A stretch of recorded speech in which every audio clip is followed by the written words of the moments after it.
bonsoir et bienvenue. Bonne et heureuse année 2021. Nouvelle année, nouveaux défis. L'équipe du dimanche vous souhaite le meilleur pour cette année. Santé, bonheur, paix et stabilité dans notre pays. Avec des batteries bien rechargées, le pilote Jonathan Ibdou et tout son équipage vous dit merci pour la fidélité. Bonsoir et bienvenue. Le journal du dimanche pour commencer.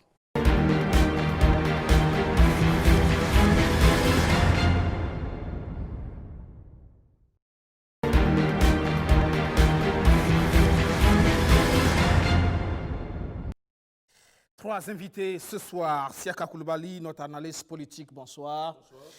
Sandaogo Antoine Kabori, magistrat conseiller à la Cour d'appel de Ouagadougou, ancien secrétaire général du syndicat autonome des magistrats du Burkina. Bonsoir, bienvenue. Bonsoir, M. Guébry. Et avec nous également Ali Nana, il est le président du mouvement pour la résistance populaire, lancé en octobre 2019. Bonsoir, bienvenue. Bonsoir, M. Guébry. Avec vous, on parlera tout à l'heure des volontaires pour la défense de la patrie. Le journal du dimanche consacré à l'anniversaire du soulèvement populaire du 3 janvier 1966. Les organisations syndicales n'oublient pas cette victoire. Elles ont organisé une conférence publique ce dimanche, une manière pour l'unité d'action syndicale de consolider les acquis et de resserrer les rangs et engager C'est une date historique. pour l'épanouissement des travailleurs burkinabés. C'est une date historique, ce 3 janvier 2021, pour l'unité d'action syndicale. Cela fait 55 ans que les syndicats de travailleurs, les organisations d'étudiants et d'élèves, et même des partis politiques descendaient dans les rues de la Haute-Volta à l'époque pour dénoncer les tentatives de musulmans du syndicat des travailleurs. Une sortie pour rejeter toute forme de gabégie sous l'ère Maurice Yaméogo. Mais également dire non à la remise en cause des libertés syndicales. Cette lutte a payé car elle a fini par faire partie le président Maurice Yaméogo. L'UAS est resté droit dans ses bottes depuis cette période. Elle se devait donc de commémorer cette date. Ce qui vaut l'honneur du mouvement syndical burkinabé, c'est que, comme tout le monde le reconnaît, nous sommes toujours dynamiques. On n'a jamais pu donc, nous amener à être, comme on dit, des pantins de n'importe quel des pouvoirs au Burkina. Aucun pouvoir ne peut se targuer d'avoir réussi, entre guillemets, à dompter le mouvement syndical pour en faire son cheval de Troie. C'est un acquis pour le mouvement syndical et ce n'est pas tout. Il faut mettre à son actif la grève de 24 heures en janvier 1978 contre la tentative de la Troisième République de réviser la loi portant réglementation du droit de grève et le plus récent, ce que le mouvement a appelé la contribution à la résistance victorieuse contre le coup d'État de septembre 2015. Le coup d'État de Guéniéré n'eût été, entre autres, l'intervention. Ce n'est pas la seule intervention, mais entre autres, l'intervention du mouvement syndical, peut-être que ceux qui sont au pouvoir aujourd'hui auraient déjà franchi notre frontière. Il a toujours su, d'abord, dans ses principes, défendre, bien sûr, des intérêts spécifiques des travailleurs, mais surtout prendre en compte les intérêts généraux donc, de notre pays. En parlant de l'intérêt général du Burkina Faso, le mouvement syndical annonce de nombreux défis à relever. La défense du pouvoir d'achat, la lutte pour une gestion saine des ressources nationales, la corruption et un point d'honneur sur la question de l'impôt unique sur les traitements et les salaires. Et la question de l'UTS fait partie des préoccupations de l'ensemble des travailleurs. Ça veut dire que ça doit être pris en compte. Et les luttes doivent pouvoir se poursuivre dans ce sens. En n'oubliant pas, parce que justement, souvent, les plus jeunes pensent que c'est quand on parle de salaire, d'indemnité, qu'il faut se mobiliser. Mais pour pouvoir faire, par exemple, cette activité, il fallait qu'un minimum d'espace de liberté soit acquis. S'il n'y a pas de liberté, il n'y a pas de revendication économique. Jusque-là, les lignes n'ont pas bougé sur le sujet IUTS, sans oublier la phase répressive qui était activée par le gouvernement. L'UAS dit s'apprêter, prévient et attend le nouveau gouvernement de Roch Kaboré. Nous aussi, nous avons sollicité le mouvement syndical à se préparer en conséquence. La répression que nous avons connue au dernier mois du dernier mandat, c'est ça qui va se poursuivre et s'approfondir. Mais aussi qu'ils sachent que le mouvement syndical a toujours su faire face à toutes les difficultés. Cette fois-ci encore, ils vont nous trouver sur notre chemin. Il est bon de le rappeler, les luttes pour les libertés syndicales au Burkina Faso ont démarré depuis les indépendances formelles de 1960. Une fois de plus, bonsoir, Tonton Kaboré. Vous êtes ancien secrétaire général du SAMAB, le syndicat autonome des magistrats du Burkina. Vous venez de suivre cet élément. Ce rappel historique, le soulèvement populaire du 3 janvier 1966. Pour 2020, est-ce que vous n'avez pas l'impression que quand même le gouvernement a réussi à contrer la lutte syndicale quand même? Non, je voudrais commencer mon propos par, je dirais, présenter toute ma solidarité avec le monde syndical en ce jour historique du 3 janvier qui marque en tout cas l'action décisive des syndicats dans l'approfondissement de la démocratie au Burkina Faso et dans la lutte contre l'autocratie et toutes les formes de répression. Je voudrais également être solidaire avec tous ces Burkinabés qui partout aujourd'hui, dans certaines contrées du pays, ne peuvent pas se targuer d'être en paix, être dans la sécurité comme nous le sommes. Pensons à eux, même si nous sommes en sécurité, je dirais à Ouagadougou et dans les autres contrées. Je voudrais dire que le mouvement syndical burkinabé a une histoire très longue, qui lui permet aujourd'hui de pouvoir, je dirais, enseigner des leçons de lutte, parfois à certaines catégories, notamment aux acteurs politiques. Et donc, pour nous, nous ne pouvons pas croire que les politiques ont vaincu les syndicats. Souvenez-vous qu'en début d'année 2020, nous étions dans une situation de lutte lorsque, profitant de la situation de la maladie de la Covid, le gouvernement a eu à prendre un certain nombre de mesures restrictives des libertés en matière de manifestations et autres. Les syndicalistes burkinabés vivent dans la société burkinabé. Donc disons, c'est la Covid qui a eu raison de la lutte syndicale ou le gouvernement, finalement? Non, c'est la situation des maladies. Parce que vous savez qu'à travers même les syndicats, nous avons les syndicats de médecins, des corps médicaux qui sont avec nous. Et donc, nous avons dû surseoir à un certain nombre d'actions parce qu'effectivement, la situation ne s'y prêtait pas. Après cela, lorsque nous avons repris, il fallait rattraper les fins d'année, il fallait faire des examens, des choses et autres. Ce qui a fait que, bon, le mouvement syndical étant très conscient, a pensé qu'il était nécessaire, n'est-ce pas, en fait, de baisser un peu la garde à travers les luttes. Mais rassurez-vous, je ne crois pas que c'est le gouvernement qui ait pu vaincre. Nous sommes très résilients et je pense qu'un gouvernement ne peut pas, même en un mandat, arriver à émousser les syndicats. Chaka, c'est votre avis pour 2020? Apparemment, c'est quelque peu l'accalmie. C'est vrai qu'entre-temps, la Covid-19 est passée par là. Mais on a eu l'impression que quelque part, le gouvernement, depuis 2018 déjà, et 2019 déjà, 2020, le gouvernement, on a l'impression que le gouvernement a réussi à reprendre le dessus. Oui, on peut faire cette conclusion, surtout si on considère le dernier élément, la question de l'UITS. On a vu la grande mobilisation qui avait été faite par les syndicats. Et la mesure a quand même été appliquée, elle est en vigueur actuellement. Et même qu'on peut penser, est-ce que stratégiquement, les syndicats ne gagneraient pas à élever d'autres domaines de revendication, puisque le but, c'est de relever le pouvoir d'achat des travailleurs. Sur d'autres terrains, voir comment relancer la revendication et compenser, probablement, ce qui est perdu. Parce qu'il me semble difficile aujourd'hui de revenir en arrière sur cette question de l'UTS, sur les traitements, les indemnités. Aussi, il faut dire que si on veut avoir une réflexion globale sur cette question, c'est également de voir comment les conditions du dialogue social peuvent être améliorées, parce que l'année 2020 a aussi été émaillée de beaucoup d'escarmouches entre les syndicats et le gouvernement, malgré le temps de la maladie.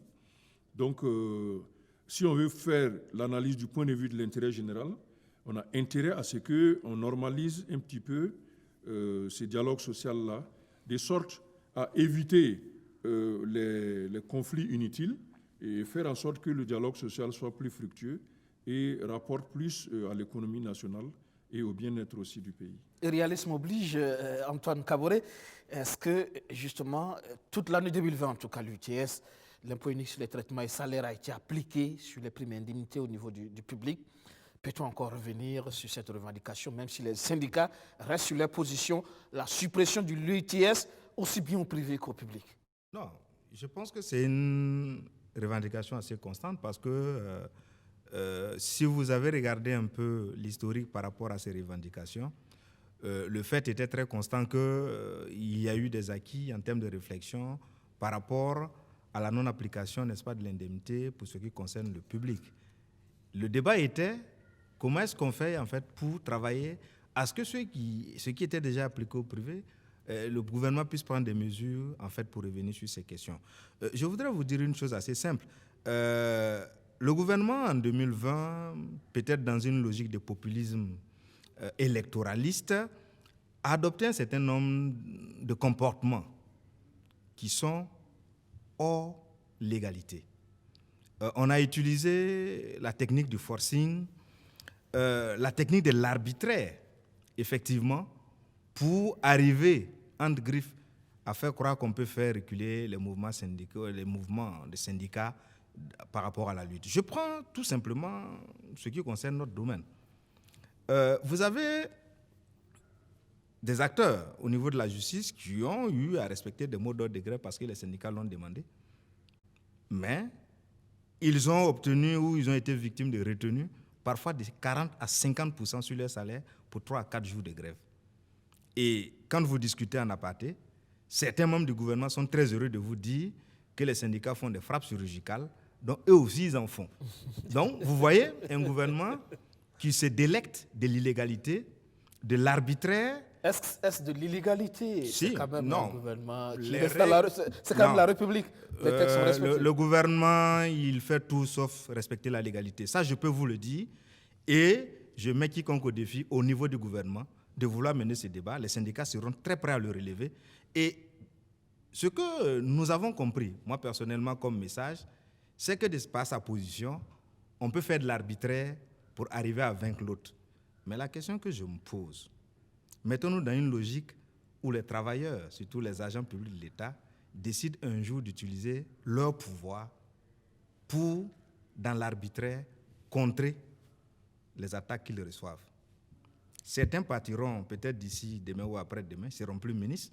Imaginez-vous qu'ils se retrouvent face aux mêmes travailleurs par rapport à un dossier les concernant et que par un souci de mémoire, ces travailleurs décident de leur appliquer des mesures arbitraires.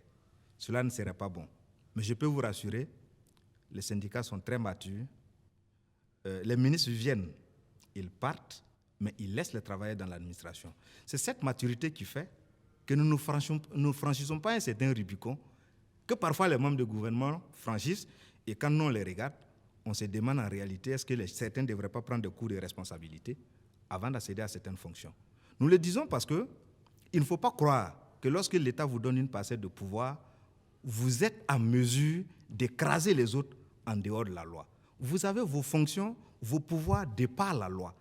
Même si vous dites que des gens ont fait une grève, oui, moi je fais la grève, je m'attends à ce qu'on retienne mon salaire par rapport au jour où je n'ai pas travaillé. Mais quand vous allez au-delà, pensez que vous me faites mal, faites attention parce que demain vous pouvez tourner et puis aussi votre sort peut être lié à moi, ma décision. Mais pour l'instant, nous sommes très responsables. Un pouvoir politique, c'est 5 ans, maximum 5 ans encore. Généralement, les travailleurs, c'est une trentaine, une quarantaine d'années. Je pense qu'au niveau de la justice, justement, les travailleurs ont été en justice, mais finalement, est-ce qu'ils ont eu raison? C'est aussi ça la question. On a vu la décision du côté de Bobo Dioulasso. Oui, mais celui qui a donné la décision à Bobo Dioulasso a été nommé comme agent judiciaire de l'État. Donc, moi, je fais le simulacre.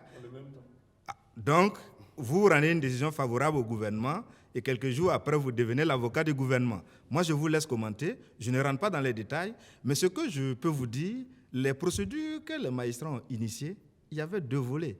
Il y avait l'aspect référé des mesures urgentes pour faire cesser un certain nombre de comportements et il y a les mesures de fond. Je pense que nous ne sommes pas encore arrivés aux questions de fond. Ah, c'est en cours? Mais effectivement, en fait, les gens sont très heureux quand ils pensent, mais non, nous, on n'est pas encore allés au fond et nous pensons que nous avons raison, quel que soit Alpha. Et c'est pourquoi nous sommes très heureux. Il y a certains qui sont allés se pavaner sur des plateaux pour dire, oui, les magistrats se sont ligués contre l'État, les magistrats ont fait ça. Non, non, non, nous n'utilisons pas nos pouvoirs pour contraindre qui que ce soit. Si c'était le cas, vous-même, vous l'aurez vu. Parce qu'il y a des zones où des magistrats ont gagné, il y a d'autres coins où ils ont perdu. Ils sont allés au Conseil d'État, le Conseil d'État a dit, pour cette question, voilà ma décision, qui n'était pas forcément favorable aux magistrats. Donc, moi, je loue, dans toute cette procédure-là, les magistrats qui ont rendu des décisions. Parce que c'est ça aussi l'indépendance. Ce n'est pas parce que je suis magistrat que systématiquement je dois gagner. Ce n'est pas parce que je suis syndicat de magistrats que je dois gagner un procès. Et donc ça doit rassurer même le gouvernement que les magistrats ne se sont pas ligués contre l'exécutif. Nous, on n'a pas cet esprit. C'est peut-être l'exécutif qui a cet esprit, mais il ferait mieux de quitter cet esprit-là. Ce n'est pas comme ça qu'on construit une nation. Et je pense qu'en termes de responsabilité, les syndicats de façon générale et ceux de la magistrature ont beaucoup de leçons à donner à certains de nos gouvernants. D'accord. Retour sur Actu à présent. Nous parlons notamment de cette sortie polémique de Bala Alassane Sakandé, président de l'Assemblée nationale. Président chez les sapeurs-pompiers, c'était dans la nuit du 31 décembre. Bala Sakandé, pompier d'une nuit. Retour sur Actu donc. Centre de secours de Bascuy, à Ouagadougou, il est 22h. Alassane Bala Sakandé est dans les locaux de la brigade des sapeurs-pompiers. Il est accueilli par le lieutenant-colonel Nao Daba et ses hommes. Après les civilités, place aux nouvelles. Et la nouvelle n'est tout autre que la traduction de la reconnaissance du Parlement et du peuple burkinabé aux sapeurs-pompiers pour le travail abattu au quotidien. La reconnaissance, mais aussi le soutien et la fierté qu'inspirent les soldats du feu. Nous devons être fiers de nos hommes, nous devons les accompagner, les encourager et les respecter. Les encourager, oui, mais Bala Sakandé n'a pas voulu le faire seulement en parole. Il va vivre l'expérience au quotidien des pompiers. Alors, il enfile une chasuble et comme un ambulancier, prend le volant de la PSR, le véhicule pompier, appelé Premier Secours Élevage numéro 1, et direction le centre de secours de Signonguin. Les soldats du feu, très heureux de le recevoir. Ici aussi, le message est le même. Passer quelques heures ce 31 décembre avec les pompiers pour témoigner le soutien de tout le peuple à ces hommes et femmes qui sauvent des vies et périssent souvent. En file indienne, le repas est servi à chaque soldat. Bala est encore dans la peau du pompier. Il est minuit et comme il fallait s'y attendre, 2021 est là. La joie et l'euphorie dans la capitale, l'alerte est donnée. Un accident est survenu à la Padoie, embarquement. Dans le PSR, 4 personnes, chef d'agré, le chef d'équipe, un servant et le conducteur qui est le président de l'Assemblée nationale. Nous voilà sur le lieu de l'accident. Bala Sakandé balise en amont et en aval le lieu de l'accident.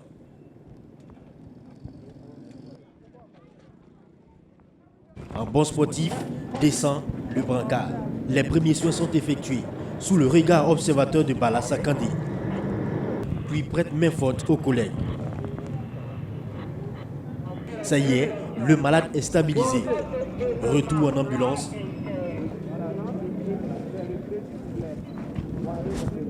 Et direction le CHU Yalgado. Nous sommes au service de traumatologie. L'accidenté est transporté ici, dans cette allée, à même le sol. Manque de place et de lit. Le relais est ainsi passé au médecin de l'hôpital avec le bilan effectué sur le lieu de l'accident. Le nouveau pompier suit le protocole. Il fait rentrer le brancard et se désinfecte les mains. 1h30. Retour à la caserne. Fin de l'opération pour Bala Sakandé. Pour la première fois de ma vie, je me suis rendu utile. Quand je dis utile pour la nation, comprenez par là, participer avec les collègues d'une nuit à sauver des vies. Ces hommes-là travaillent pour les populations, travaillent pour la nation. Et pour moi, être avec eux ce soir, passer le réveillon de la Saint-Sylvestre, vraiment c'est un plaisir, un honneur. Par cet acte également, c'est un clin d'œil que Bala Sakandé fait aux autres forces du pays. Un soutien indéfectible doit se manifester à leur endroit. Mieux, les populations doivent cesser de les importuner dans leurs fonctions. Il y en a qui appellent pour s'amuser, il y en a qui appellent pour tester leur portable en réparation, il y en a qui appellent même pour injurier. C'est l'occasion pour moi d'inviter ces concitoyens-là à avoir du respect et de la considération pour ces hommes et ces femmes qui ne demandent qu'à travailler, qui ne demandent qu'à faire des choses pour le bonheur des populations burkinabées. Le réveillon de ce soir est tout simplement symbolique pour les pompiers. C'est un acte symbolique fort pour les personnels de la BNSP. C'est la première fois qu'un président de l'Assemblée nationale visite la BNSP et participe en un jour particulier comme celui-là aux opérations de secours en montant à bord d'un véhicule lui-même. C'est une marque de reconnaissance pour le travail que les personnels de la BNSP abattent au quotidien. De sa visite, des difficultés ont été observées. Des promesses ont été faites pour satisfaire certaines, mais encore, l'État ne peut pas tout faire, indique Bala Sakandé. Il appelle toutes les bonnes volontés à aider ou appuyer les soldats du feu à mieux exercer leur métier. Bonne et heureuse année. Seka Coulibaly, Bala Sakandé, l'homme du peuple ou le populiste finalement? Moi, je pense que l'idée est bonne et aussi elle est inédite. C'est de se rendre dans un des centres de première ligne du service de l'État et de se rendre compte par lui-même des conditions dans lesquelles travaillent ces personnes-là. Mais en prolongeant, on aurait pu donc s'interroger sur la suite du travail des pompiers, à savoir le service des urgences de l'hôpital. Est-ce que les conditions y sont réunies pour que quand les pompiers envoient des malades ou des blessés, qu'ils puissent être pris en charge? Cela nous ramène à la question qu'on était en train de discuter tout à l'heure avec le juge Kaboré, sur le traitement qui est fait aux agents de l'État dans les différentes branches du service public. Et je note également que le président de l'Assemblée nationale se félicite d'avoir, il a dit lui-même la première fois, touché du doigt cette réalité. Et cela me fait penser tout de suite qu'il n'a pas fait le service militaire. Pour une autorité de ce rang, ça peut aussi être une réflexion qu'il faut mener et qu'il voit également comment est-ce que ce service public, ce service militaire ou le service bénévole de l'État peut aussi entrer dans la construction de l'État des droits, du civisme. L'ENAM l'a initié. Hein. Voilà.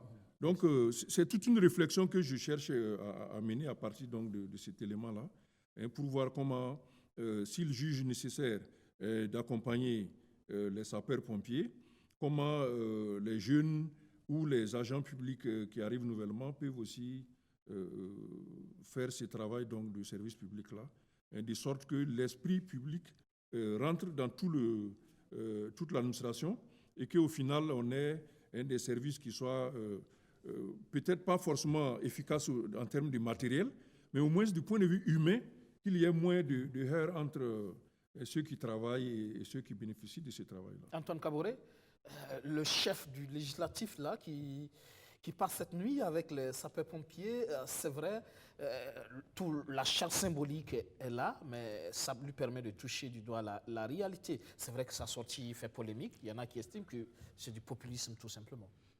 Bon, je crois qu'il faut tirer peut-être le meilleur de cette sortie.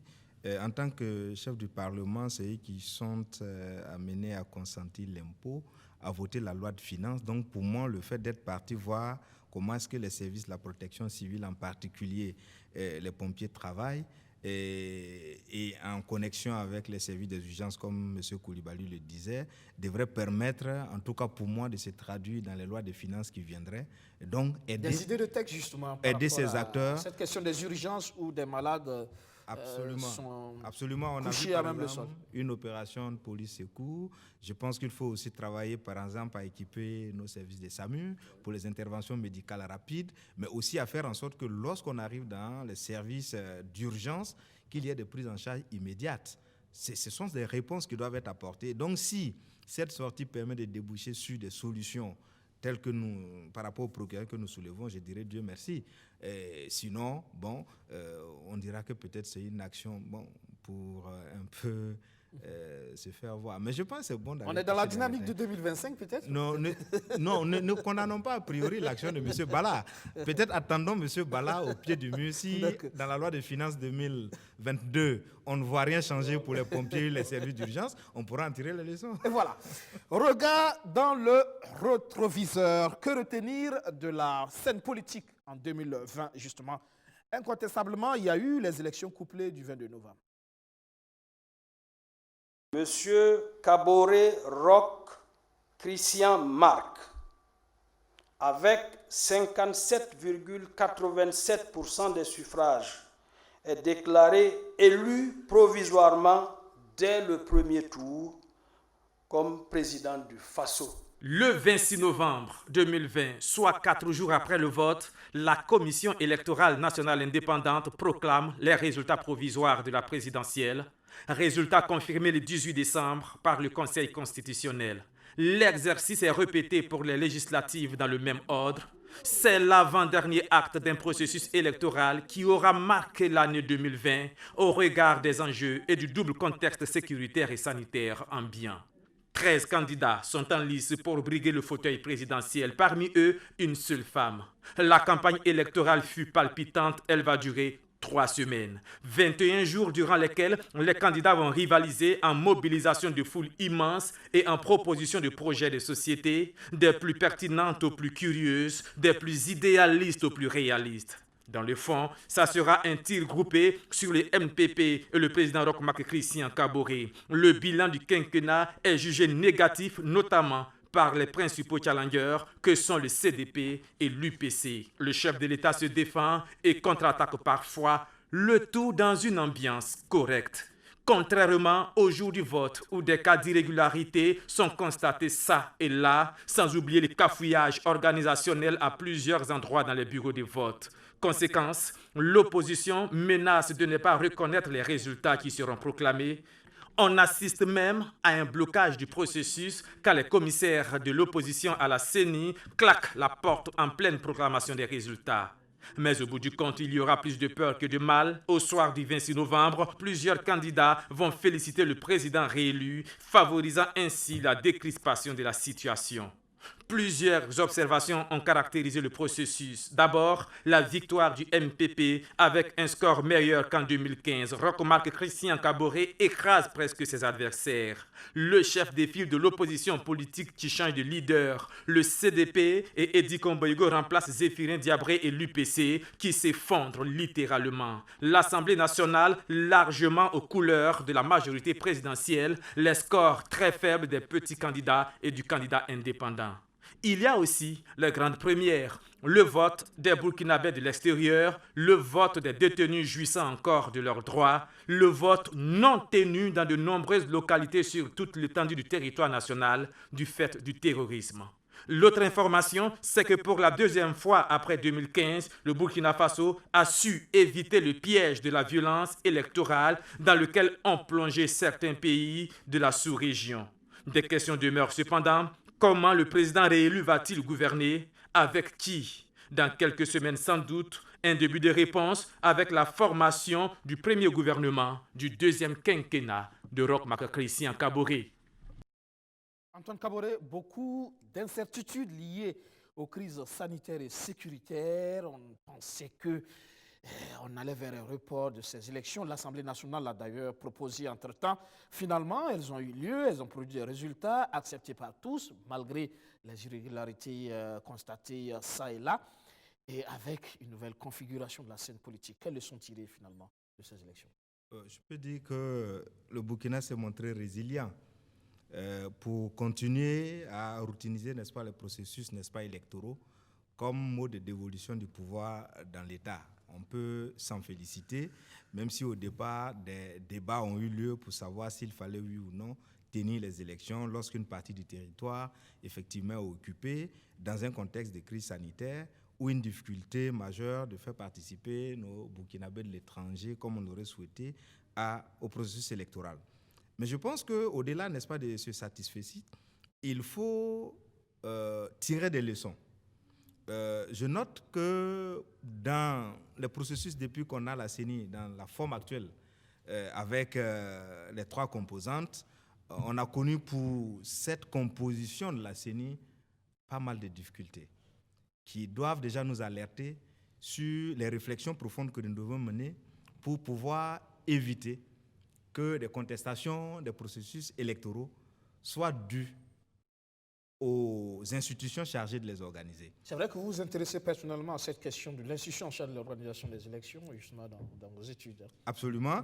Et donc, je pense que ces alertes qui sont venues doivent être mieux analysées, de sorte qu'effectivement, on ne puisse pas tomber dans des considérations, parce que dans d'autres pays, les crises viennent souvent du manque de confiance qu'on a par rapport à l'organe qui organise. Et c'est un facteur intéressant. C'est-à-dire que vous savez, les résultats qui sortent d'une élection ne peuvent produire en fait des gouvernements acceptés et respectés que si on est d'abord, premièrement, d'accord sur les règles électorales, le code, la loi électorale, etc., mais aussi les institutions qui les organisent. La confiance en ces institutions et aux lois, le caractère consensuel des lois permettent d'avoir des processus apaisés aussi bien avant les scrutins qu'après les scrutins. Là, on s'en sort bien. Que faut-il justement faire justement pour consolider la crédibilité de cette institution? Non, je pense qu'il faut faire de la réforme de la CENI. Il ne faut pas avoir honte de le dire.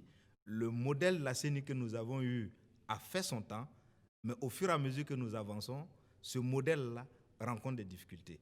Il y a 3 composantes, opposition, pouvoir, et la société civile est censée être le tampon. Mais vous-même, vous voyez que depuis un certain temps, notre société civile, on se pose la question de savoir si elle-même, elle n'est pas plus actrice, elle n'est pas plus partisane que les composantes opposition, société civile. C'est un élément fort qu'il faut interroger. Le deuxième facteur, nos processus électoraux, avec les enjeux qui commencent à être, parce qu'aujourd'hui, peut-être il y a 10 ans, 15 ans, on n'était pas sûr que une alternance peut se faire par le mode électoral. Aujourd'hui, il est possible d'avoir une alternance, de battre quelqu'un par les urnes. Donc, il faut travailler à ce que la CENI devienne beaucoup plus technique. Il faut une CENI compétente qui dispose de moyens essentiels. Aujourd'hui, on continue toujours de faire appel à des bénévoles par rapport à un certain temps pour conduire le processus électoral. Il faut un personnel professionnel, vous voulez dire? Absolument. Absolument, un personnel professionnel, une maîtrise assez profonde, n'est-ce pas, des listes électorales. Il ne faut pas attendre seulement que les révisions, parce que les listes doivent être permanentes. Donc, il faut des gens, des professionnels des élections, pour pouvoir maîtriser le processus. Et ces questions que nous posons ne sont pas nouvelles. Monsieur Koulibaly le sait, depuis 2005, les réflexions que nous menons par rapport à ces questions sont d'améliorer le processus électoral. Et donc, ces signaux rouges qui nous viennent, ces alertes qui nous viennent, doivent nous interroger, nous amener à mieux réfléchir pour le prochain. Parce que quand vous regardez, 2025 sera plus ouvert que peut-être 2020. Et le président sortant n'est pas candidat. Les risques de contestation ou de rejet des résultats sont plus forts. Un peu comme au Niger actuellement, où justement il y a un second tour. Absolument, mais le Niger, c'est un bel exemple. Mais vous voyez aussi dans d'autres pays où la CENI proclame les résultats, avant la proclamation, certaines composantes de la CENI disent non, nous on ne reconnaît pas les résultats, on quitte les lieux, et puis bon, un président se proclame élu, l'autre se proclame, et puis bon, à chaque fin d'année, chacun fait son discours. Et donc, on ne souhaiterait pas ça pour le Burkina, et donc il faut maintenant qu'on réfléchisse. Au Gabon, on voit ce qui se passe là-bas. Oui, au Gabon, au Togo, avec notre au Togo, shopping. Au Togo, en Guinée, bon, donc il faudrait qu'on travaille très honnêtement à apaiser notre processus électoral en faisant des réformes consensuelles, mais qui permettraient de nous éviter certaines dérives. C'est essentiel pour ce quinquennat, justement, de penser à une révision du code électoral, notamment sur la question de l'institution en charge de l'organisation des élections, parce qu'il y a une nouvelle constitution qui est prévue pour être adoptée. Oui, tout à fait. Effectivement, la question institutionnelle fait partie des grandes questions de 2020, aux côtés de la sécurité, de la santé. Je vais faire le bilan de 2020, donc les points qui nous sont venus en surface. La sécurité, la santé, le front social et les questions électorales. Donc nous traversons l'année avec cette question importante donc, du système électoral, même si on a réussi quand même à passer au travers des difficultés en ce qui concerne les élections. Il reste que la réflexion sur le meilleur modèle et le meilleur rendu de l'organisation des élections reste une préoccupation d'une partie importante de la classe politique, mais aussi de la population, qui veut avoir comme moyen d'influencer le pouvoir cette question des élections-là. Donc, je pense que la question est ouverte. Malheureusement, nous, on fait déjà partie de ceux qui en ont parlé depuis longtemps.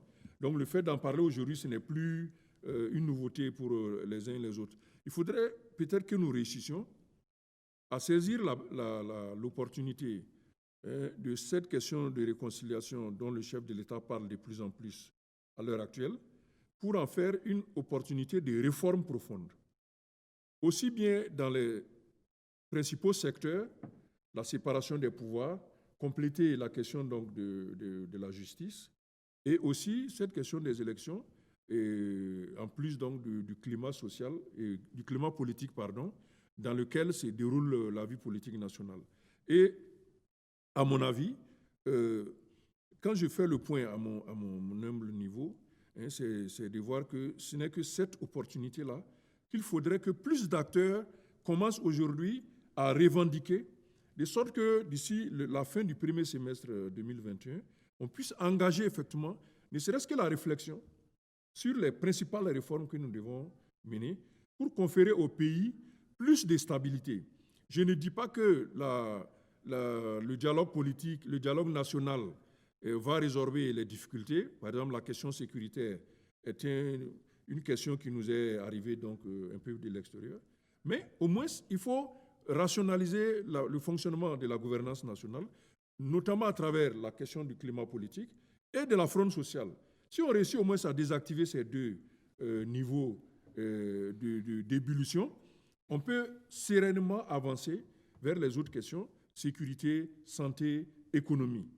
Mais si on a encore sous les pieds les conflits entre les travailleurs et leurs responsables sur des questions importantes comme les grèves ou les UTS, je crains que le gouvernement lui-même ne soit très fragile pour pouvoir aborder les grandes questions.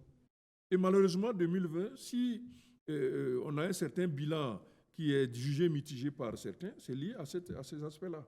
On doit avoir une administration et un gouvernement qui soient ensemble, même s'il y a des points qui ne sont pas totalement résolus, qu'au moins on ait des perspectives là-dessus, de sorte qu'il n'y ait pas au moins des difficultés à ce niveau-là. Voilà. Antoine Kaboré, Roch Kaboré qui passe haut les mains pour ces élections. Et puis derrière, là, depuis le 28 décembre, il a prêté serment, son investiture. Et on entend le nouvel exécutif qui n'est toujours pas tombé. Et on se demande si on va vers le scénario de 2015 finalement. Bon, souhaitons qu'on ne fasse pas le scénario de 2016. Parce que bon... Oui, les élections ont lieu en 2015, mais c'est vrai qu'on était déjà jusqu'en 2016. Effectivement, le Burkinabé se disait peut-être qu'il ferait le 31 ou le 1er janvier avec un Premier ministre, un nouveau gouvernement pour commencer à attaquer de front le dernier mandat du président, comme lui-même le dit. Mais malheureusement, peut-être, je ne sais pas ce qui coince, je ne suis pas politique, donc je ne cherche pas à comprendre les arrangements politiques, mais je trouve que... On a du mal à réunir les ingrédients, apparemment. Depuis le 25, pour moi, depuis le 25 novembre, 26 novembre, l'opposition avait dit, bon, on ne fait pas de recours. Donc, bon, le président était assuré que, bon, manifestement, il serait le président désigné. Voilà, après la validation du Conseil constitutionnel. Pour moi, le gouvernement devait être fait, un Premier ministre connu. Mais bon, le chef de l'État prend son temps. Il vous a dit que lui, il aime prendre son temps. Ben, souffrons en attendant qu'il prenne le temps. Seulement, je dis, il y a des enjeux majeurs. Et l'un des éléments essentiels que moi je vois, et là où vous pensez qu'il y a accalmie, c'est le front syndical. Ne nous trompons pas, le gouvernement peut-être a fait un forcing en 2019-2020, mais je ne suis pas sûr qu'après l'élection avec un nouveau gouvernement, les choses seraient si calmes. C'est une problématique qu'il faut affronter nécessairement. Il y a la question aussi, comme on le dit, de la maladie. Il faut aussi avoir le courage de le dire. On est dans une situation pire qu'en avril-mai 2020, mais on tarde à prendre peut-être des mesures parce que aussi les gouvernants ont été assez laxistes, parce qu'on a vu une campagne où c'était des jamborees, des rassemblements populaires, de la fête, et donc ça passerait mal qu'après cela, vous puissiez venir dire aux populations d'être reconfinées ou de prendre des mesures, etc. Mais il faut avoir le courage peut-être d'avoir des acteurs nouveaux qui puissent tenir un discours. Parce que j'ai l'impression que les acteurs qui ont géré hier sont discrédités par rapport au discours public. Vous ne pouvez pas venir dire aux gens il faut se confiner, il faut faire des choses, alors qu'on a vu pendant la campagne, tout. Est-ce que vous êtes en train de dire qu'il faut un gouvernement avec des figures nouvelles? Il ne faut pas reconduire les anciens ministres, peut-être? Moi, par exemple, je pense que du côté de la gestion de la Covid et par rapport aux mesures, en tout cas d'alerte qui auraient pu être faites pendant la campagne, ce secteur a échoué. Ça, c'est objectif.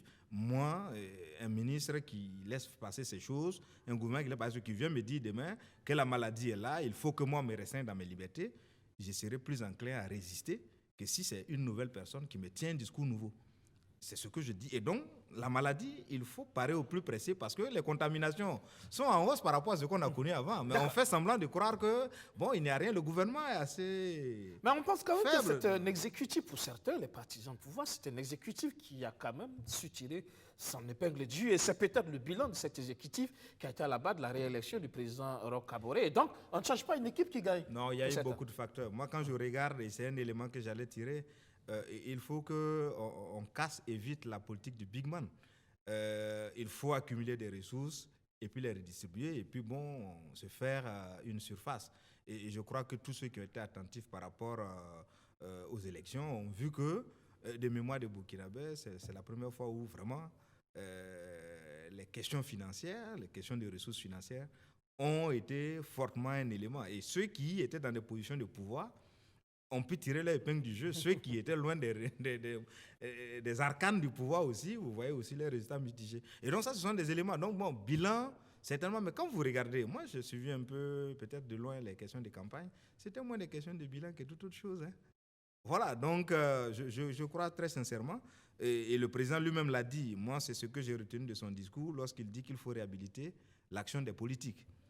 C'est vrai, parce que si l'action des politiques n'est pas réhabilitée, vous aurez toujours le divorce qui va s'agrandir entre les populations et leurs politiques.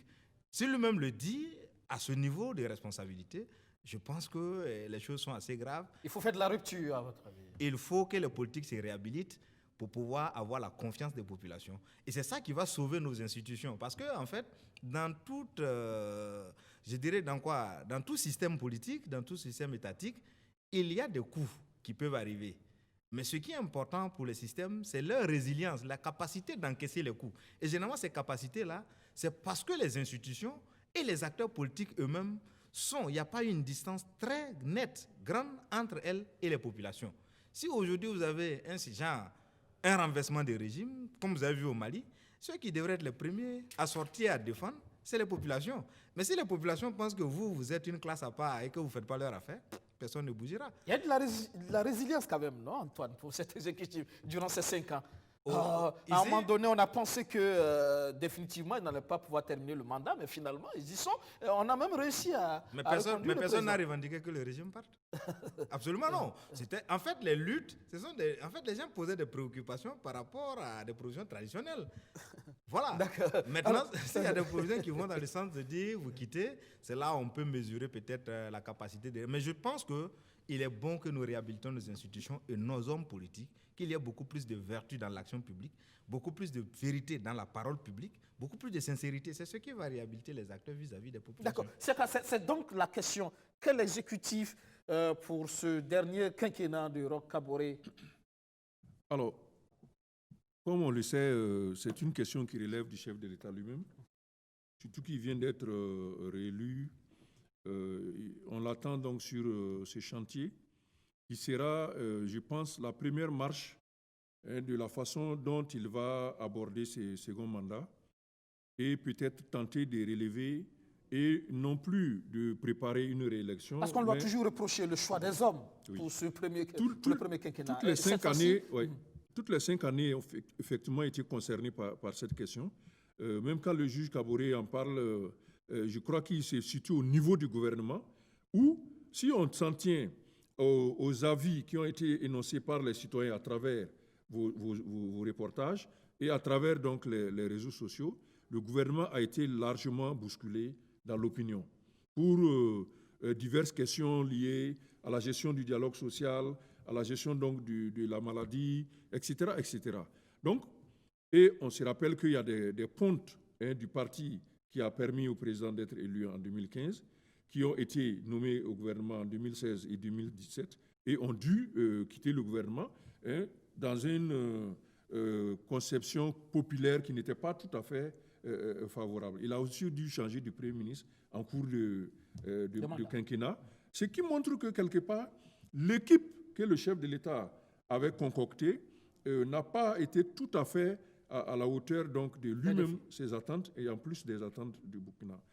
Et aujourd'hui, l'opportunité lui est donnée peut-être de corriger le tir et de se doter d'une équipe beaucoup plus proche des ambitions générales du pays, à savoir surmonter les principaux défis. Il y en a qui seront très difficiles à régler si on prend la question sécuritaire, parce que c'est une question complexe qui interagit avec d'autres pays, le Niger, le Mali et nous sommes donc concernés par...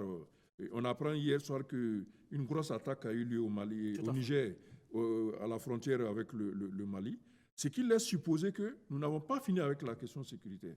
Bon, mais il y a des domaines sur lesquels on aurait pu quand même être beaucoup plus performant, notamment, et ça je reviens toujours là-dessus, la question du dialogue social par exemple. Donc les discussions entre le ministre et ses agents, à mon avis, ne devraient pas excéder une quinzaine de jours ou un mois de dissension entre les... Mais on a remarqué que depuis 2016 et jusqu'en 2020, on n'a pas eu un mois d'accalmie entre les équipes gouvernementales et leur personnel. Ce qui est un élément important. Aujourd'hui, le chef de l'État donc, a la possibilité de corriger le tir. On va assister à cela. En plus de la grande question donc, de la réconciliation qu'il est en train de vouloir introduire dans son agenda. Et là-dessus, il va falloir un personnel qui soit beaucoup plus en mesure de maîtriser les grands défis de l'heure. Par exemple, vous n'allez pas envoyer quelqu'un qui est chahuté par son personnel discuter donc de la réconciliation, parce que déjà la question du dialogue social est une question minimale de cette réconciliation nationale-là. Donc il y a pas mal de points comme ça sur lesquels je pense que c'est peut-être pour cette raison que, contrairement aux attentes, le gouvernement ne tombe pas aussi rapidement, parce qu'il faut faire un nouveau casting, il faut très certainement proposer des profils qui correspondent un peu plus, et le juge Kaboré l'a dit tout à l'heure, lui, il est prêt à discuter avec des nouveaux responsables, parce qu'il y a une décrédibilisation de la parole publique qui a eu lieu dans le mandat, en fonction donc des secteurs gouvernementaux.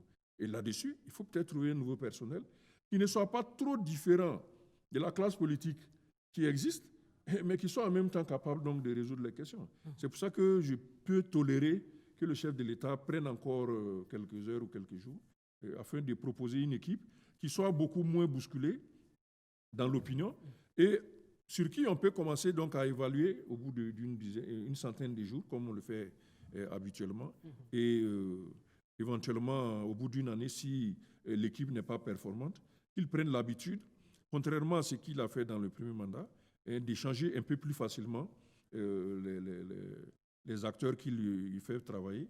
Et cela va peut-être aller dans le sens donc, de la consolidation du dialogue social, du dialogue national entre les Burkinabés, notamment sur la question de la cohésion. Antoine, de nouveaux hommes, de nouveaux profils pour un gouvernement peut-être de combat pour répondre aux attentes du peuple, aux défis du moment et permettre justement au président de sortir par la grande porte quand même. Absolument, je pense que le président lui-même a dit qu'il lui a fallu 5 ans pour prendre la mesure des difficultés, des enjeux de gérer le Burkina. Donc, pour ce second mandat, il n'y a plus, je dirais, à passer un temps à faire un diagnostic. Le diagnostic, il est déjà fait. Il faut trouver des hommes. Et je pense qu'il est à l'aise parce que, bon, il a dit que c'est son dernier mandat. Il a l'occasion de marquer positivement les Burkinabés en faisant des grandes choses. Maintenant, il ne faudrait pas aussi se laisser prendre dans, je dirais, l'idée ou l'éventualité de préparer un successeur, ce qui peut être un poison assez nocif aussi pour le mandat. Donc, il faut travailler aujourd'hui à réussir le défi du moment et non à penser à 2025, c'est bien ça? Oui, s'il pense à 2025, forcément, la compétition va se faire en son sein. Vous voyez un peu, en Côte d'Ivoire, ça n'a pas été très reluisant. Le fait de penser à 2020, ça a créé beaucoup de scissions au sein de la majorité. Et donc, je pense que... Il faut plutôt penser au peuple. Voilà. Répondre aux préoccupations des populations et marquer durablement les Burkinabés. Voilà. Et la sécurité dans tout ça, que retenir? Les choses ont-elles bougé positivement sur le front de la lutte contre le terrorisme? Visiblement, non.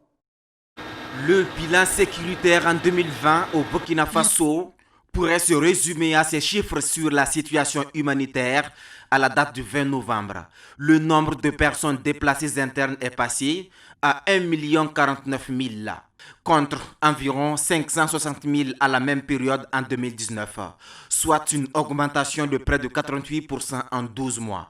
12 mois de frayeur pour les populations de 6 des 13 régions du pays, 12 mois à chercher à se mettre à l'abri, 12 mois à fuir l'insécurité causée par la furie des terroristes. Le temps est donné dès l'entame de l'année en janvier dans le Sourou. Un bus scolaire est attaqué. 14 personnes, dont 7 élèves, y perdent la vie et une vingtaine de blessés. Un peu plus de 2 semaines plus tard, alors que la douleur est encore vive, c'est une quarantaine de civils qui sont massacrés dans des marchés des villages situés dans le San Matenga, dans le centre-nord. Le pays est sous le choc, le chef de l'État décrète un deuil national. À peine sorti de ce deuil et toujours dans la même région, à Arbinda plus précisément, un véhicule de l'armée saute sur une mine faisant 5 morts dans les rangs de nos FDS.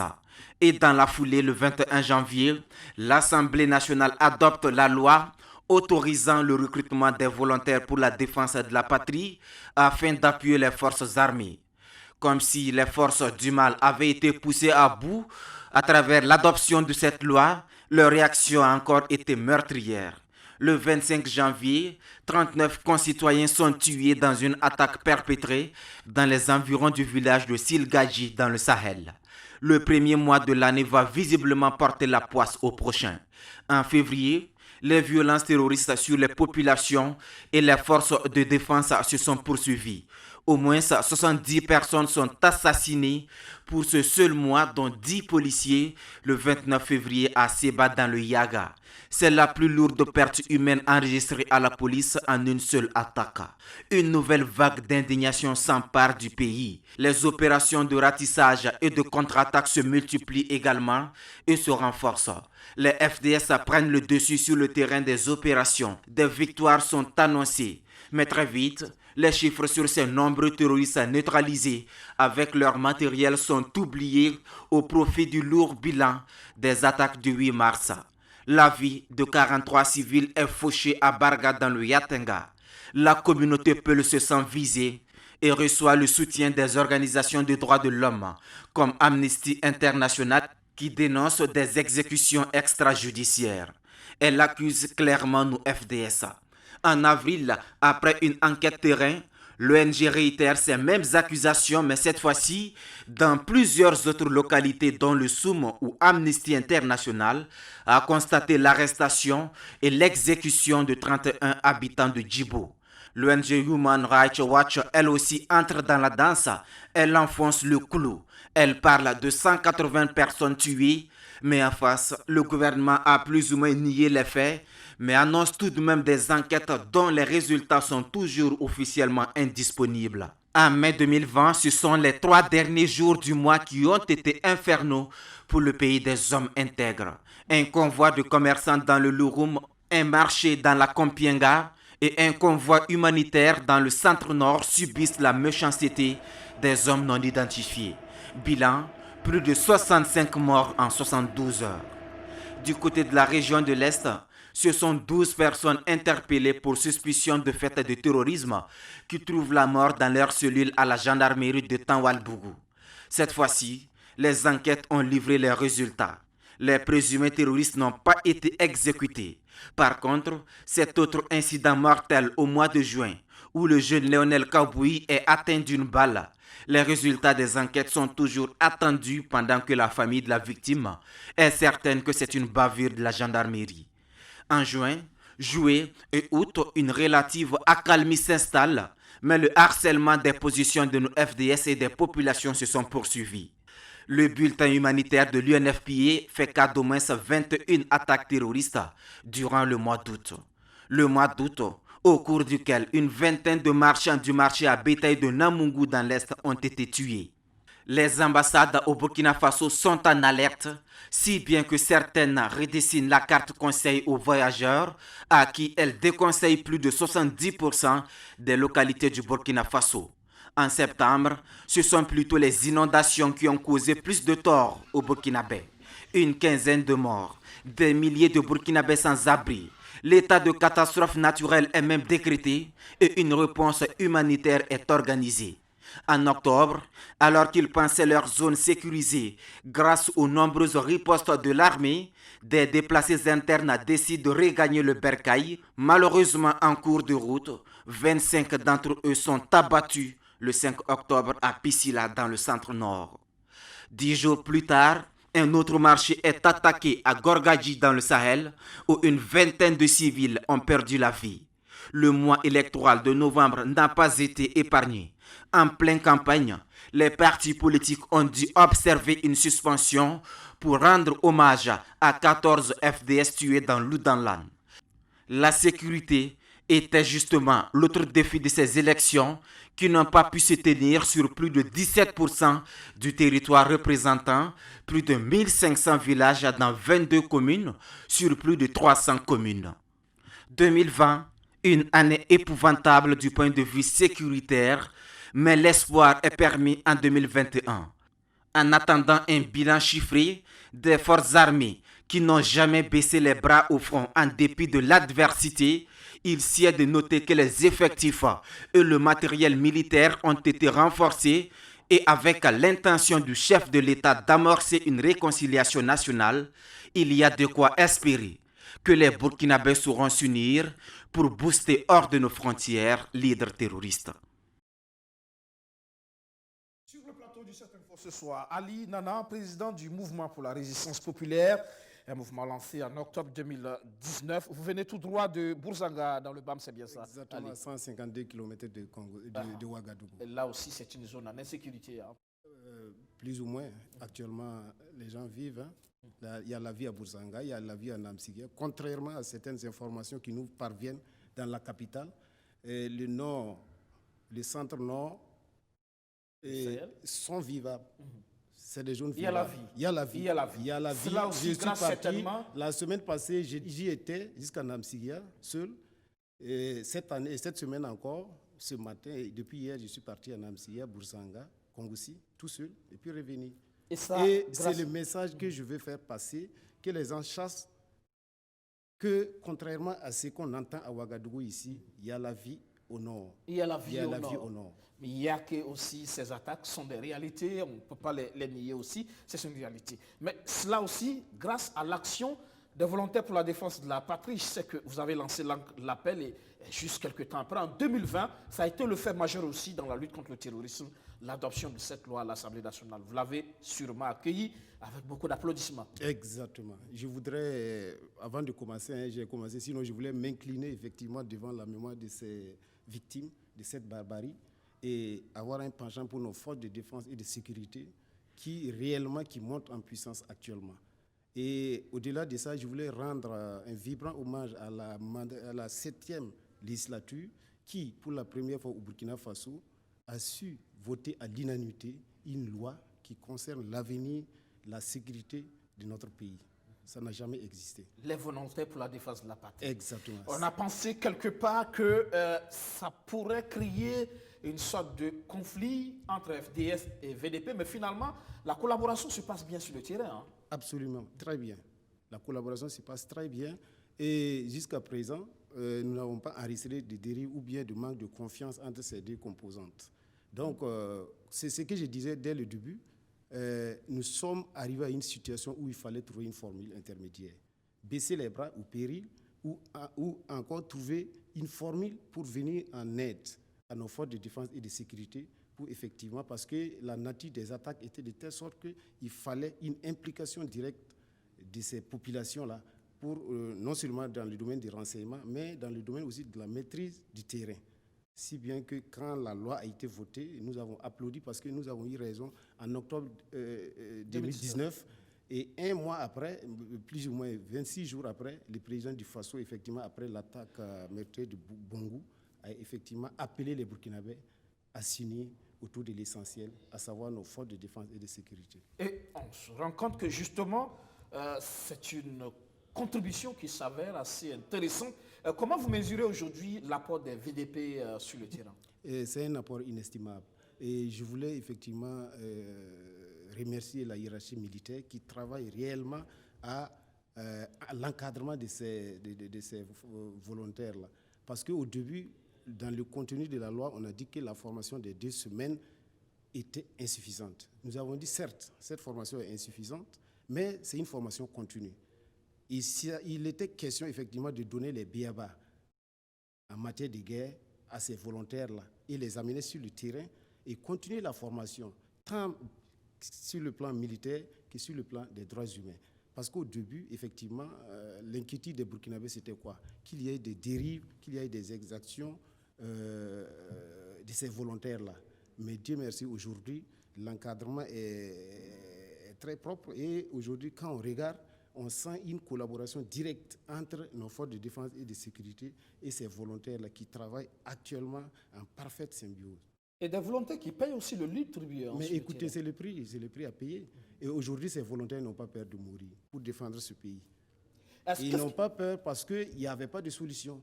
Et ce que les Burkinabés n'ont pas su, c'est que quand nous lancions le mouvement le 5 octobre 2019, c'était l'assaut final que les djihadistes avaient lancé sur Ouagadougou. Parce que tout était étudié. Hein. Ils attaquent simultanément le Lorou, le centre, non, le BAM et le Salmatenga. À 110 km. Kongoussi, tout le monde s'est retrouvé dans le BAM à Kongoussi. Et à Kaya, tout le monde s'est retrouvé à Kaya. Même chose pour Titaou. Donc, il suffisait simplement que les gens ne s'impliquent pas et qu'en un temps record, on allait tous se retrouver à Ouagadougou. Parce que Kongoussi est à 110 km, Kaya est à 100 km, Titaou pareil. Donc, c'était minutieusement étudié par ces gens-là. Et donc, il a fallu effectivement que nous ayons cette vision, cet esprit d'anticipation pour arrêter cette avancée de ces djihadistes-là. Si bien qu'à un certain moment, quand nous sommes partis à Kongoussi lancer solennellement le mouvement, écoutez, les gens ont eu l'espoir de vivre et se sont organisés immédiatement avant même que le chef de l'État ne fasse son discours solennel.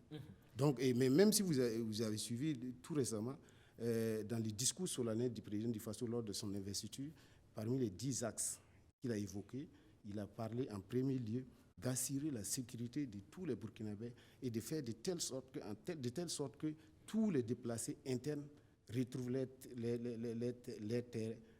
terre de leurs ancêtres. Oui, ça reste une priorité, la question sécuritaire. Les VDP, ça semble être une bonne approche, même les FDS rassurent que justement leur contribution est effectivement inestimable dans le cadre de cette lutte contre le terrorisme. Mais que faut-il aujourd'hui pour permettre à ces VDP de jouer efficacement leur mission? Et c'est toute la problématique aujourd'hui. Aujourd'hui, quand nous partons sur le terrain, nous constatons que réellement, c'est contrairement au contenu de la loi qui est très alléchant, entre griffes, sur le terrain, c'est pratiquement le contraire qui se produit. Oui, parce qu'effectivement, ces gens manquent de tout. Ils manquent de tout, il y a la volonté, mais ils manquent de tout pour assurer effectivement cette défense-là. On a vu que non, il y a un certain montant qui a été voté pour ces VDP, un certain nombre d'accompagnements, de mesures d'accompagnement qui ont été effectivement évoquées dans cette loi, mais sur le terrain, nous constatons que ce qui fait mal actuellement, c'est que les VDP manquent de beaucoup de choses. Ne serait-ce que même pour manger et puis faire le travail comme il se doit, il leur manque... Ils sont rémunérés. Bon, ça c'est ce qui est dit, hein, mais sur le terrain, ils sont rémunérés, effectivement, même si c'est de façon, voilà, pas très régulière. Voilà. Mais en réalité, il leur manque beaucoup de moyens. Comme c'est une guerre, on ne peut pas évoquer tout ici, mais il leur manque aujourd'hui beaucoup de moyens pour faire effectivement correctement ce travail de défense, de collaboration. Ils ont les armes. Bon, ça c'est la question est laissée à l'appréciation de la hiérarchie militaire, parce que dans la loi, ils ont dit qu'effectivement, ces volontaires-là sont sous la tutelle et l'autorité de nos forces de défense et de sécurité. Donc, nous, volet militaire, volet stratégie militaire, ça c'est nos FDS qui assurent. Et quand vous discutez avec ces hommes aujourd'hui sur le terrain par rapport à leur contribution, qu'est-ce qu'ils vous disent? Mais ils sont très fiers. Ils sont très fiers de faire... Est-ce que c'est la même motivation du départ? Oui, c'est la même motivation. Mais l'inquiétude aujourd'hui, c'est que ces gens ont laissé, il y a des commerçants, il y a des éleveurs qui ont laissé toutes les activités, effectivement, pour se mettre au service de cette nation-là, qui, malheureusement, l'accompagnement n'a pas été à la hauteur. Si bien qu'aujourd'hui, il y a un découragement, mais quand ces gens pensent qu'ils font ce travail pour leurs propres enfants, leurs propres fils, leur pays, moi, je crois que c'est une source de motivation.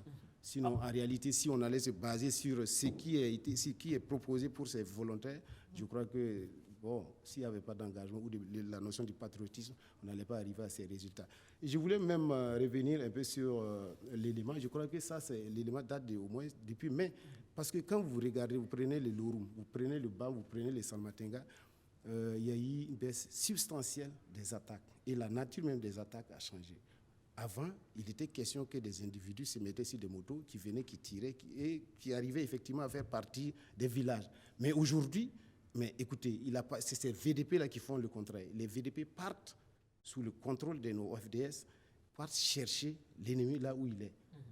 C'est l'offensive. Et ça, c'est aujourd'hui, c'est ce qu'il faut noter dans cette lutte-là. Aujourd'hui, non seulement nos forces de défense et de sécurité partent à l'assaut, et encore en compagnie avec nos forces de défense et nos volontaires sur le terrain. Et ils font des résultats. Ils font des résultats très impeccables. Si bien qu'aujourd'hui, quand vous prenez le BAM ou le Salmatenga, les gens sont en train de répartir. Les gens sont en train de répartir et je suis étonné même qu'on donne ces chiffres de déplacés. Ça, ce n'est plus les chiffres actuels. Ces chiffres ne sont pas d'actualité? Non, non. Beaucoup sont repartis? Beaucoup sont repartis. Ah bon? Oui, envoyer une équipe. On attend que le ministère en charge de ces questions réactualise les chiffres. Exactement, ça c'est des chiffres depuis mai. Voilà. Il appartient au ministère. Tant qu'on n'a pas officiellement de nouveaux chiffres, mais on va continuer à travailler sur c'est notre domaine, nous avons les chiffres. Nous avons les chiffres. Oui, mais en attendant, ça reste les chiffres du ministère, de l'autorité qui restent. Mais ils n'ont pas actualisé. Les chiffres officiels, on attend de voir si les choses, effectivement, comme vous le dites, il y a eu beaucoup de retours. On verra comment les choses sont passées sur le terrain. On attend de voir, justement. Antoine Kaboré, la question sécuritaire, vous travaillez aussi sur cette question-là. L'apport aujourd'hui des VDP, il faut l'admettre, c'est un apport assez substantiel, justement. Oui, il faut dire qu'il y avait beaucoup d'appréhension au départ, parce que le Burkinabé avait été échaudé par la question des Kourouou et tout ce que ça a créé comme débat au niveau national. Mais il faut se réjouir. Et même avec les Kourouou, le problème qui s'était posé, c'est de dire qu'il ne faut pas laisser des initiatives libres s'organiser en dehors de l'État. Il faut que l'État encadre, il faut que l'État donne des directives. À partir de l'instant où des volontaires sont encadrés par les forces de défense, formés, il y a moins de risques de dérive qu'on pourrait observer. Et donc, c'est une initiative à saluer parce que chaque Burkinabé, là où il a un devoir de défendre la patrie à partir de l'instant où il est requis. Et donc, s'il y a des volontaires déjà qui se livrent à ce travail, il faut les encourager, amener l'État à continuer toujours l'encadrement, à leur donner la formation aussi bien militaire que la formation sur le droit de la guerre, les règles d'engagement pour qu'ils puissent effectivement faire sainement leur travail. Et c'est aussi l'occasion pour moi, parce que les VDP, en tant que loi nationale, doivent permettre en réalité de créer une certaine cohésion nationale. On avait un côté du pays qui, soit dit, était occupé par Kourouou, de l'autre côté, il y a des Dozo, à côté, on dit il y a des Rouga, etc. Et donc, quand il y a une loi nationale qui crée comment les populations peuvent participer à la défense de la patrie, cela devrait permettre de renforcer l'unité nationale, d'appeler tous les Burkinabés à pouvoir s'engager. Et donc, il faut, au fur et à mesure, amener les structures qui existaient auparavant à pouvoir intégrer aussi des cadres formels sous le contrôle des forces de défense et de sécurité et des autorités chargées, n'est-ce pas, de faire respecter les règles de droit. Et comme il a dit, certainement qu'il faut leur donner des moyens, parce que si des gens vont combattre, il n'y a pas une différence, les gens ne font pas peut-être la différence d'un militaire et un VDP. Donc il faut faire en sorte qu'effectivement, lorsqu'il y a le danger, ces derniers-là puissent être en mesure de pouvoir répondre efficacement. Donc saluons leur travail, rendons hommage à ceux-là qui perdent la vie pour que nous soyons tranquillement là en train de parler, c'est important, et puis encourageons les autorités à leur donner les moyens nécessaires pour pouvoir accomplir leur mission. Siaka Koulibaly, on apprend justement qu'hier, dans la région de l'Est, justement, un frère d'un volontaire de la défense de la patrie a été enlevé par des hommes armés non identifiés. C'est une organisation, aujourd'hui, les VDP contribuent pour beaucoup dans la sécurisation du pays, mais ils payent aussi le tribut. Mais il faut l'admettre que, comme M. Nana l'a dit, ils ont besoin de beaucoup plus de soutien pour pouvoir mener à bien leur mission aux côtés des FDS aujourd'hui. Oui. Moi, je crois que... C'est vrai que par moment aussi, ils sont accusés aussi des actions. Des actions. Moi, je crois que la question des VDP est au cœur donc, du débat sur la sécurité. Les volontaires ont été perçus comme une solution additive donc, aux forces de défense et de sécurité qui tendait à faire participer les populations à l'effort de réponse au terrorisme. Au moment de la confection de la loi, nous avions fait des plaidoyers qui ont plus ou moins été entendus, à savoir l'arrimage de l'organisation des VDP à l'armée, ce qui garantit un minimum pour l'identification de ceux qui vont y participer, qu'il n'y ait pas de personnes en difficulté avec la loi qui s'intègrent dedans, comme on a pu le voir dans d'autres expériences dans le pays. Aujourd'hui, à mon avis, et c'est bien que l'un des initiateurs de la question des VDP soit là aujourd'hui, il faut quand même qu'on ait un peu plus de transparence sur l'action des VDP, de sorte à clarifier ces allégations d'atteinte aux droits humains et qui contribuent à miner la cohésion sociale, comme beaucoup d'organisations de droits humains au plan national.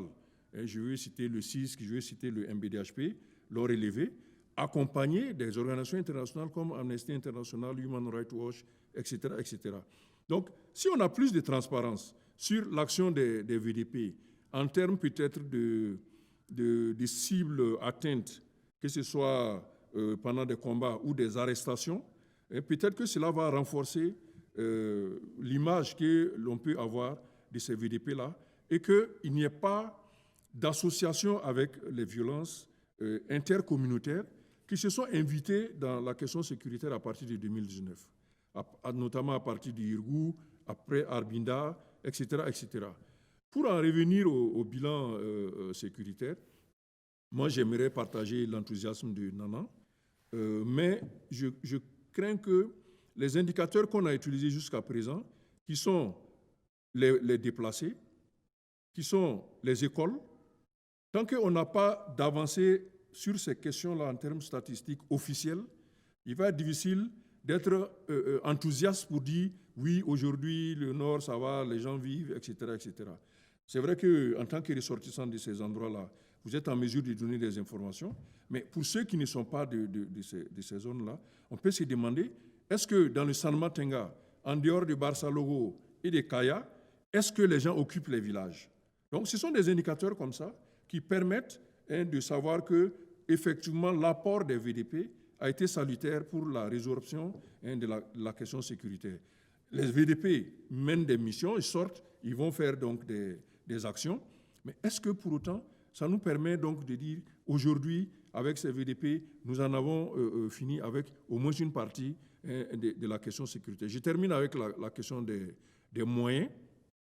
C'est une question importante.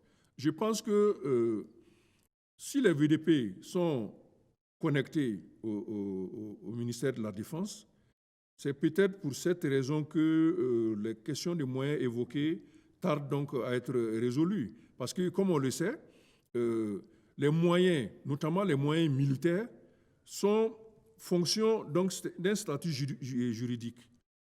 C'est lorsque vous avez déjà réalisé un certain niveau de compétences, d'ancienneté, que vous pouvez disposer de certains moyens. Je veux dire, si on recrute aujourd'hui des policiers, ce n'est pas le premier jour qu'on leur remet toutes les armes dont ils ont besoin.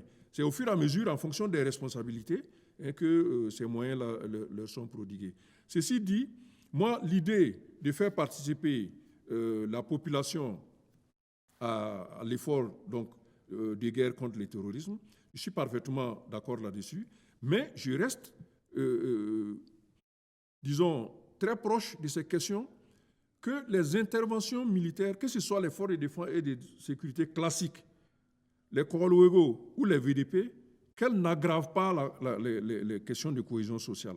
Il ne faut pas qu'à l'occasion donc de ces interventions-là, les conflits intercommunautaires s'aggravent et qu'on ait un passif plus important encore à résoudre après les interventions. La question, c'est de résoudre le terrorisme. Le terrorisme qui est un acte délictueux prévu par le Code pénal, je pense que c'est assez facile donc, à comprendre.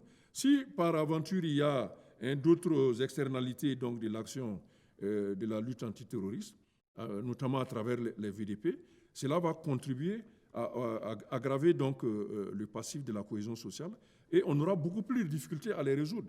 Déjà, le Ashkroun a fait un travail d'identification de la violence politique dans le sens donc des indemnisations, des réparations, etc. Il ne faudrait pas que lorsqu'on va vouloir faire la réconciliation, il y ait encore plus de passifs à résorber. Et ça, c'est une interpellation que je tenais à faire donc, aux responsables que vous êtes. Vous encouragez dans l'idée donc d'accompagner les FDS, mais également de faire attention à ce qu'on ne se retrouve pas à une situation un peu plus compliquée sur le plan de la cohésion sociale. Oui, M. Nana, la question justement de la cohésion sociale, c'est vrai qu'au départ, on s'interrogeait sur qui sont les VDP, qui constituent ces VDP, parce qu'au départ, l'impression qu'on avait, c'est qu'on voulait légaliser le travail des Kogloego. Ok. Avant de répondre à votre question, je voudrais revenir sur ce que M. Koulibaly vient de dire. Effectivement, il faut trouver des preuves que ça va démontrer des acquis du travail de nos volontaires et de nos forces de défense et de sécurité. Effectivement, pour cette question de dérive, comme toute guerre d'ailleurs, hein, que ce soit militaire, que ce soit civil, il y a toujours des exactions. Il y a toujours des... comment on appelle ça, des cabriments entre griffes. Donc, il faut effectivement travailler à résorber ce problème et d'où la nécessité d'assurer la formation de ces volontaires-là et de façon continue. Si bien qu'aujourd'hui, la question de la formation, tout est assuré. Non seulement la question des droits de l'homme, et encore si la stratégie militaire. Voilà. Et pour effectivement démontrer que ça va un peu, et vous entendez, il y a d'ici là 3 mois, vous entendiez parler de Djibo, que Djibo est coupé à partir de Namsigia à 36 km de Namsigia à 36 km de Djibo. À partir de Mentao, on ne pouvait pas effectivement... Une sorte de blocus qui empêchait le ravitaillement. Mais si vous avez remarqué, depuis bientôt 6 mois, aujourd'hui, la route nationale numéro 2 et 22 est suivie. Et si bien que le grand marché de bétail de Djibo, aujourd'hui, est fréquenté. Par chaque mercredi, on n'arrive pas moins de 200 véhicules qui partent, qui amènent du bétail. Il y a un détachement militaire à Mentao. Et depuis lors, effectivement, en renfort avec la compagnie territoriale de gendarmerie de Namsigia, on n'a aucun problème. Si les 43 villages du département de Bourzanga est une zone tampon entre Kongoussi et Djibo, si les 43 villages, aujourd'hui, il y a au moins 8 à 9 villages qui ne sont pas répartis. Et là, c'est les villages qui se situent vers Kielbo, à l'est. Donc aujourd'hui, et vous êtes des journalistes, il suffit simplement d'envoyer une équipe vers le Salmatenga, le Lorum, le BAM, et vous allez recueillir effectivement les éléments probants effectivement de cette lutte contre le terrorisme par les volontaires. Donc pour revenir effectivement à votre question, c'est la question des droits de l'homme. La question de la cohésion qui se pose, mais aussi qui sont les VDP. Aujourd'hui, les VDP, dans les recrutements, il s'agit de tout patriote, soucieux de défendre sa patrie, qu'il soit Koloego, qu'il soit réserviste, ancien militaire, qu'il soit ancien CDR et toute autre personne. Après des enquêtes, si ces gens ne traînent pas de casseroles, ils peuvent effectivement embarquer dans les rangs des volontaires. Et comment ça se passe? Nous transmettons ces listes-là aux forces de défense et de sécurité, à savoir la gendarmerie ou les détachements militaires qui assurent ces formations dans des centres bien déterminés, avec la question, je le répète, la question des droits humains. Et aujourd'hui, dans nos rangs, dans les rangs des volontaires, il y a toutes les communautés, il y a toutes les ethnies. Nous avons des photos, si vous voulez, nous pouvons vous balancer des photos où il y a des communautés, des volontaires qui sont issus des communautés taxées de ceci, cela, mais en réalité, sur le terrain, nous constatons tout à fait le contraire. Dans nos rangs, dans les rangs des VDP, il y a toutes les communautés et toutes les ethnies. Ça, nous avons les preuves, nous avons des photos pour vous donner. Tout le monde est impliqué. Il n'y a pas de discrimination. Il n'y a absolument pas. Maintenant, pour la question des sorties de certaines organisations, de certaines ONG, écoutez, nous sommes à un niveau, le Burkina Faso était arrivé à un niveau où il fallait faire un choix. Et tous les choix comportaient des risques. Laisser les ennemis venir jusqu'à Ouagadougou ou bien les contrer avec toutes les conséquences que cela comporte. Il fallait faire un choix. Et les choix, aujourd'hui, personne ne peut. Au début, quand nous lancions ce mouvement, et il y avait des voix discordantes des politiques, de la société civile qui disaient qu'une fois de plus, le Burkina Faso sera dans des dérives, voici. Mais aujourd'hui, tout le monde, à l'unanimité, les mêmes voix qui critiquaient en octobre, aujourd'hui, ont voté pour à l'Assemblée nationale. Alors que quand on lançait le mouvement le 5 octobre 2019, il y a des hommes politiques qui ont pris la parole, dans des tribunes, qui ont condamné effectivement cet appel-là sur la résistance populaire. Mais aujourd'hui, les faits sont têtus, tout est clair, et tout le monde sait qu'aujourd'hui, il y a une accalmie sur le plan sécuritaire au Burkina Faso. Et la nature des attaques, comme je l'ai dit, aujourd'hui, c'est les vrais djihadistes qui nous attaquent, et carrément à la frontière. Mais avant, ce n'était pas le cas. C'était des gens avec qui on vivait, c'était des gens qui nous connaissions, qui venaient nous attaquer. Alors, il fallait faire un choix. Et c'est ce que j'ai dit, nous sommes dans une dynamique où il faut prendre des décisions, et au fur et à mesure que ces décisions-là se déroulaient dans les temps, on gérait les conséquences aussi. Et militairement, les VDP, ce sont des gens aguerris aujourd'hui. Mais écoutez, c'est extraordinaire si vous partez sur le terrain. J'aurais voulu vous amener des images, c'est extraordinaire ce que les VDP font comme travail sur le terrain, aux côtés des forces de défense et de sécurité. Même ce matin, quand je venais, entre Kongossi et puis Bouzanga, j'ai croisé un détachement militaire avec des VDP bien. Mais écoutez, ça, vraiment, c'est extraordinaire ce que le Burkina Faso est en train d'expérimenter. Et je crois que nous allons lancer effectivement cette idée-là au niveau, parce qu'effectivement, il y a l'initiative qui va consister à ce que le Burkina Faso, le Niger, le Mali se retrouvent pour cette question d'implication de la population civile dans la lutte contre le terrorisme. Parce que ça marche un peu partout. Antoine, ça reste une belle expérience quand même, même s'il y a quelques corrections à apporter cette année. Je suis parfaitement d'accord. C'est-à-dire que ce soit les civils comme les militaires, on a besoin que lorsqu'on dit qu'il y a des exactions, qu'il y ait une clarification pour situer tout le monde. Nous soutenons nos forces de défense dans leur lutte. Mais lorsqu'il y a, et ça peut arriver, des dérives, il faut que l'État puisse donner des réponses pertinentes pour assurer tout le monde. C'est un peu ce qu'on dit parce que c'est la protection des droits de tout le monde, y compris aussi de ceux qui sont victimes. Donc, c'est un peu ça. Mettons les droits de l'homme au défend de nos actions et elles seront pérennes. Merci. Et puis ces organisations, ces ONG, autres là, ils ne voient que le verre à moitié plein. Hein. Et oui, quand ça ne va pas, il faut tirer. Mais écoutez, nous sommes un pays. Ça dépend de là où on se situe. Nous sommes un pays souverain. Il nous appartient, nous Burkinabés, de créer les conditions effectivement pour nous sécuriser, pour maintenir effectivement l'intégrité territoriale de notre pays. Disons chacun dans son rôle. Hein. Mais écoutez, merci. Voilà. Merci Ali Nana, vous êtes le président du mouvement pour la résistance populaire. Avec vous, on a parlé de la contribution des volontaires pour la défense de la patrie. On aura d'autres occasions, en tout cas, de parler de cette question sécuritaire tout au long de l'année 2021. Merci encore. Merci beaucoup. Avec nous également Antoine Kaboré, consultant, conseiller à la Cour d'appel de Ouagadougou, ancien secrétaire général du SAMAB, le syndicat autonome des magistrats du Burkina. Bonsoir et merci. Merci, M. d'avoir répondu à notre invitation. Siaka Koulibaly, c'est la fin de cette info ce soir, le premier numéro de l'année 2021. Oui, merci. Rendez-vous donc dimanche prochain pour un nouveau rendez-vous de cette info. Merci de nous avoir suivis. Excellent suite de programme sur notre chaîne. Bonsoir.